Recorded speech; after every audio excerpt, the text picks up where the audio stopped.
আসসালামু আলাইকুম ফ্রেন্ডস, অ্যাডুজেট শিক্ষায় আপনাদেরকে স্বাগতম। আপনারা সবাই কেমন আছেন? আশা করি সবাই ভালো আছেন। বরাবরের মতো আপনাদের সাথে আছি আমি সাইফুল ইসলাম। চলে এসেছি নতুন একটি ভিডিও নিয়ে।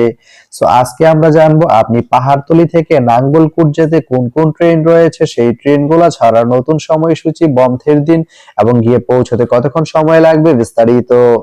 আমি যদি আপনাদেরকে ট্রেনের সময়সূচিগুলা বলে দেই, আপনি পাহাড়তলি থেকে নাঙ্গলকোট যেতে প্রথমেই যে ট্রেনটি রয়েছে সেটি হচ্ছে সাগরিকা। সাগরিকা ট্রেনটি পাহাড়তলি থেকে ছাড়বে সকাল 8টা 10 মিনিটে এবং এটি নাঙ্গলকোট গিয়ে পৌঁছবে সকাল 10টা 33 মিনিটে। এই ট্রেনটির কোনো অফ ডে নেই।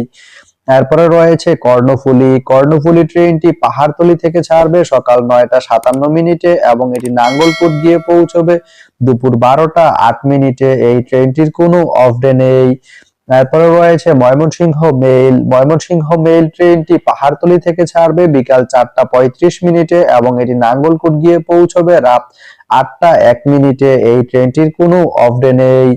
তো আপনি পাহাড়তলি থেকে নাঙ্গলকোট যেতে এই তিনটি ট্রেনের যে কোনো একটি ট্রেন ব্যবহার করতে পারেন। তো ভিডিওটি কেমন লাগলো অবশ্যই কমেন্ট করে জানাবেন। আর ভিডিওটি যদি ভালো লেগে থাকে বা আপনার কোনো উপকারে এসে থাকে তাহলে ভিডিওতে একটা লাইক করে দিবেন, কারণ আপনার একটা লাইক আমাকে অনেক ইন্সপায়ার করে নতুন নতুন আরো ভিডিও বানাতে। তো ধন্যবাদ সবাইকে ভিডিওটি এতক্ষণ ধৈর্য ধরে দেখার জন্য। ভালো থাকবেন, সুস্থ থাকবেন, অ্যাডজেট শিক্ষার সঙ্গেই থাকবেন।